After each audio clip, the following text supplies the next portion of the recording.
Alright, magandang araw mga taga Davao, Mindanao, Visayas, Luzon, Pilipinas, buong mundo na may mga Pilipino, no? Magandang gabi, umaga, tanghali. Basta have a great day ahead ho sa inyo lahat yan ng mga nanonood. For today's video kasi, ipapakita ko ho sa inyo yung hitsura ng lugar ni Pastor Apollo Quiboloy, or tatawagin na rin natin ang lugar as KOJC or Kingdom of Jesus Christ Compound.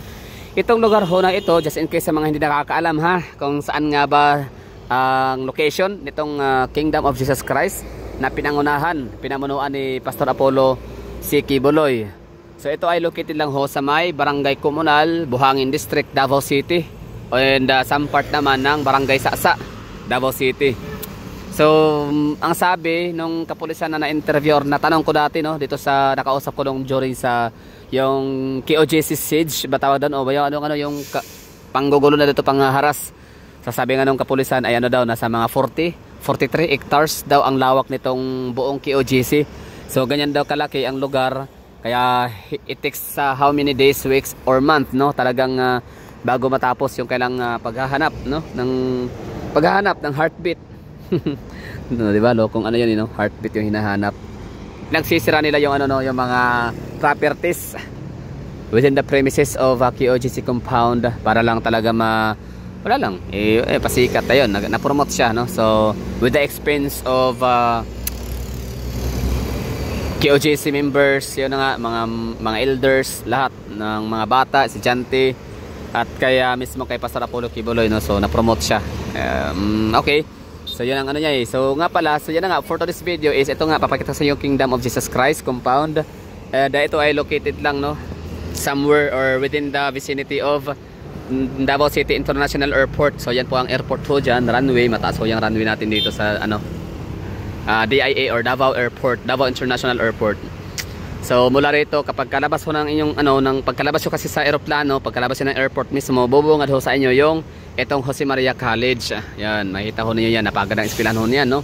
Ano yan, world class din ang kanyang turo dyan. Talagang mga mataas ang passing rate, no? Lalo na ang mga abogado nila. So isa to sa may pinakamagandang eskwelahan, at isa sa to sa producer ng mga good lawyers, di ba, mga brightest lawyers, no? So dito nagmumula, isa to sa mga top producer.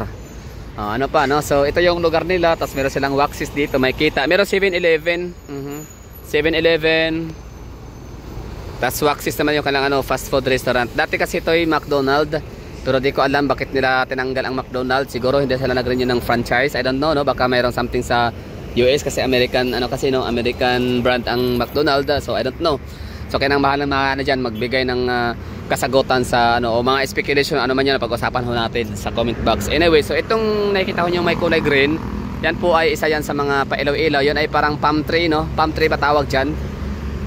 O yung makikita nyo sa Tagum City National Highway. So ganyan po yung andyan mga tanim. Tapos yung kanyang katawan, yung stem ay siya, pinapuluputan, palibutan ng kulay green na ilaw, kaya ganyan siya ang ganda. Pero kapag matsimpuhan nyo to dito na umiilaw, ewan ko lang, no, kung pinatay na ba siya dahil alas 10 na siya, o dahil hindi na talaga sila nag-turn on ng ilaw dito. Ang ganda niyan pag iniilawan yan, talagang world class ang datingan nitong Kingdom nila. Kingdom Arena, or Kingdom is the largest arena or the largest indoor arena in the whole world. Yes, totoo yan, whole world ho yan, hindi ho yan sa Pilipinas lang. So dati sa Pilipinas, ang may trono, may hawak nung papel or titulo na siyang pinakamalaking indoor arena ay ang Philippine Arena na pagmamayari ng Iglesia ni Cristo dyan sa may Santa Maria, Bulacan. Oo, ngayon ay hawak na, no, or nakuha at nasungkit na nitong Kingdom of KOJC, no? Kingdom. So talagang the word itself, king, si king of dome. So it compasses, di ba? Basta siya, 75,000 seating capacity ang kanya i-accommodate. Meanwhile, itong si Philippine Arena ay nasa 55 lang yata, no? 55,000 seating capacity. Pero alam naman natin, di naman yun ang pinaka-aim talaga ng Philippine Arena or ng Kingdom, no? Hindi yan yung aim ng INC or ng KOJC na magpalakihan, or kung sino ba yung lalamang, or sino yung lalabas sa pinakamalaki. Kumbaga, nagkataon lang na yun ang afford nila. Anyway, so tayo, no? Meron tayong muna, intermission, or parang out of topic muna tayo kasi gusto kong ipakita sa inyo ang paglapag ng eroplano. Yan, kita ho natin yan. That's eroplano ho, ha. Papunta na yan ng runway. So ibig sabihin ang headwind is galing sa south area, kaya dito yung kanyang ano no, i-defy na gravity. Anyway, so yun no. Tingnan natin. So, eroplano. So yung eroplano na yun nasa ibabaw pa ng ano yan eh, nasa Samal Island pa yan. Pero papalapit na siya oh. Wala lang hasin siya na ha, kasi hindi naman ako laging nagaganto no na nanonood or nagpi-plane watching or plane spotting matawag dyan. So no, papaano na siya, approaching, papalapit sa runway. Okay, ayan na. Okay, lumagpas na siya sa ano, sa asan na yun? Ito. So habang pinapanood natin yung aeroplano na yan, so yun na nga, pag-usapan natin si Pastor Apollo Kibuloy. Sa mga hindi nakakaalam, yan ho ay ano no, pinanganak talaga yan sa Buhangin, Barangay Komunal. Yun ang pagkakalam ko as far as I know. Born and raised in Davao City, or pwede rin taga Cotabato region, Cotabato province rather. So siya talaga ay legit solid na Davaoenyo, Mindanaoan. Ngayon tumakbo siyang ano no, pagka senador, and of course hindi siya nanalo, pero marami siyang millions of votes at isa na ako doon sa bumoto. Sabihin man nila akong ng iba na mga judgmental no, na mga baliw lang daw ang bumoto kay Pastor Apollo Kibuloy. Kung ganito yan, hindi naman baliw ang bumoto kay Pastor Apollo Kibuloy. Sadyang nakikita lang ho namin ang kanyang kahalagahan at yung kanyang kapasidad no, na pwede niyang gawin. Ganito kasi yan, ang mga Duterte is kaya sila nanalo bilang presidente, vice-presidente sa Pilipinas, sa bansang Pilipinas datin, dahil nga sa sila ay fully equipped no, ng kakayahan, ng kagalingan, talino, tibay, tatag, alab ng puso para sa masa no, hindi lang sa mga mahihirap, pag sa mayayaman, basta lahat no. So ito mga Duterte, fully equipped ho yan sila ng mga ganong katangian. So alam niyo ba na mas ano, mas lalo na si Pastor Apollo Kibuloy. Okay, alam bakit ko nasabing lalo na? Kasi mandagin mo, ang Davao City as a whole ay wala na yung ano ha, wala na yung eroplano. So yung Davao City as a whole ay meron ho kaming 2 million na nga sa ngayon ha. Oh, projected to be like more than 2 million, pero yung sa pinaka statistics or yung pinaka official, tama ba? Pinaka official na status or update ng 2023 pa kasi na population, or 2024. So that's last year. So nasa 1.8 million from 1.7 million mahigit, ngayon ay 1.8 million na siya no. So tumaas ang 100,000. Yung pinaka yung pinaka legit or official. Pero yan na nga, projected siya, estimated na sa mga more than 2 million na talaga siya. So ganon kadami ang tao sa Davao, and of course yung lawak land area. So ang dami talagang pwedeng i-consider no.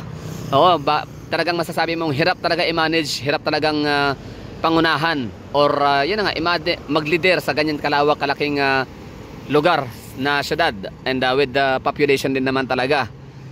So pero the Duterte still manage no, to make it world class city, the best city, mayaman, lahat ng aspeto no, lahat ng mga pagalingan, pagandahan, lahat ng aspeto na pag-uusapan meron talaga ang Davao City. So yun, nagawa yun no ng mga Duterte. So anong kinalaman no ni Pastor Apollo Kibuloy, anong connect nun sa mga Duterte by managing the city, about sa kakayahan naman ni Pastor Apollo Kibuloy na naging public servant? Okay, meron silang 6 million, more than 6 million members.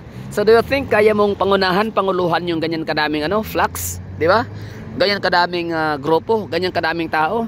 6 million napasunod mo no, napasunod mo, 6 million, sabihin nyo na baka mga baliw lang ang mga baliw kasi ang mga tao nito, yung mga tagasunod no ni Pastor Apollo Kibuloy, baliw. 6 million, ganyan kadami ang baliw.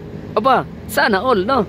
Ang ganda kaya ng buhay ng mga ng mga KOJC members, lahat ng mga bumubuo ng KOJC, kasi sila, libre, meron silang tirahan, meron silang basta kingdom no, from the word kingdom of Jesus Christ no. So kingdom ang tawag sa kanila. Ang ganda kaya ng loob nitong ng kailang compound. Hindi man ako napasok, pero ang dami nating mga mapapanood na mga videos, ang dami mga available na mga vlog, mga videos na makikita natin online, mapa TikTok, Facebook, YouTube, o kahit saan pa no.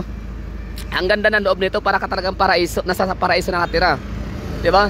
So ganyan kagaling, at maliban diyan na panganluhan, na pangunahan or na lead no, or napasunod ni Pastor Apollo Kibuloy itong 6 million mahigit na mga tao, na mga Pilipino, sila din ay nag-outreach ha. Meron silang mga nagawang tulong din, hindi kahit hindi membro, kahit hindi KOJC members, talagang nagpupunta sila sa mga kabundukan, nagre-reach out yan sila sa mga mahihirap, nagpakain, nagpatulong. At alam nyo ba na meron silang, pagkakaalam ko ha, meron silang hindi bababa sa 1,000 scholars.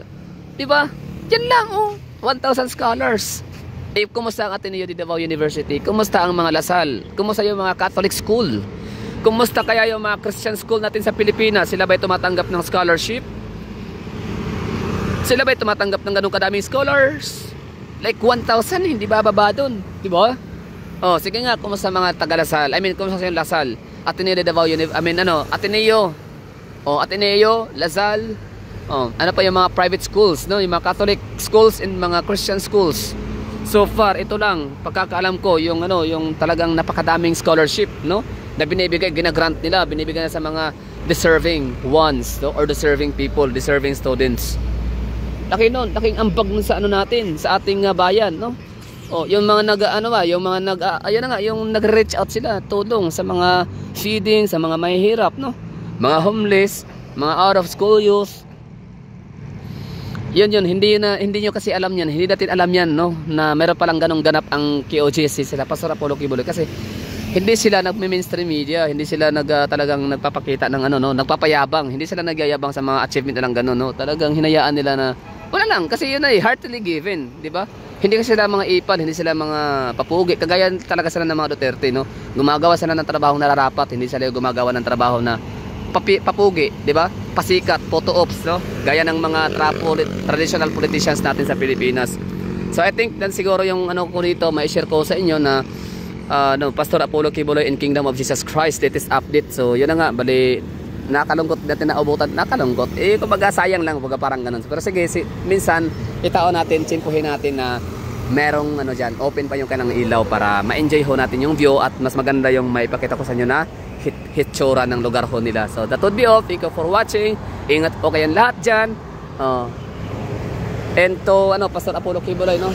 Siyempre, laban lang. Mga KOJC members, no? Darating yung time na may that days of reckoning is coming. So di man natin alam kung gaano kalapit, pero malapit na, no? The soonest. So makatigim din sila ng ganti.